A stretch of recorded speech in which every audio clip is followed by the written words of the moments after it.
Online business. Yan ang patok na patok ngayon sa merkado. Maaari nang makabili ng mga damit, sapatos, accessories, gadgets at kahit pagkain gamit ang internet. Isang click mo lang sa produkto, mag-submit ng order form at magbayad ayon sa pinagkasundoang mode of payment, ayos na. Ganyan ang business ngayon ni Cheryl May Ponciano na taga Vigan City. Siya ang may-ari ng Tangerine Collections na makikita sa Facebook. Nagsimula ito noong 2010. Mga December 2010, kasi by that time talagang in demand yung mga online business, online shops.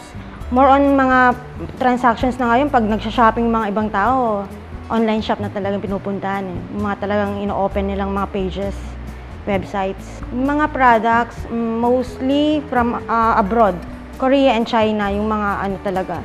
Yung mga apparels, bags, tsaka yung mga shoes, gano'n. Mabenta ang kanyang mga produkto at dahil sa ito ay isang negosyo, nagkakaproblema din siya minsan. Mga joy reservers, may mga nagpapareserve na hindi kinukuha agad, or basta it takes mga magwa 1 month to 2 months pa bago kunin yung mga pinareserve. Tsaka yung may mga nagkukunyari lang na bibili pero hindi rin pala kukunin, parang mga gano'n.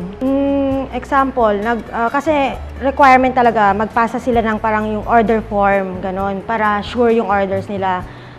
Kasi kapag may policy ako, once na nagpasa na sila ng mga gano'n, ng order forms, dapat consider parang sold na siya. Not unless talagang may reason naman siya na talagang hindi na niya kukunin, pero yung bogus buyers talagang hindi man lang magparamdam, gano'n talagang wala na, hindi ka man lang i-text or i-message man lang kung talagang kukunin or hindi na, gano'n. Kailangan talagang maging mapagpasensya ang isang tao kung magnenegosyo. Maliban sa katangiang ito, ano kaya ang meron si Cheryl May kaya siya nagtatagumpay ngayon bilang businesswoman?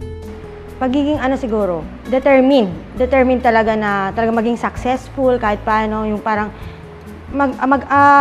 mag-dream ka lang, simple lang, gano'n. Basta pagiging determined talaga.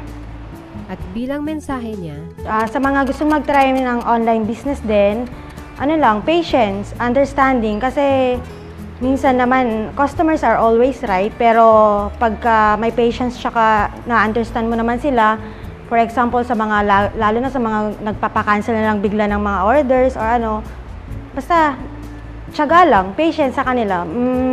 Dapat madali ka lang kausap, magiging successful ka rin. Cheryl May Ponciano, nag-umpisa sa maliit na negosyo na ngayon ay determinadong mapagtagumpayan ito. Shop ni Cheryl May Ponciano, Ilocano Act.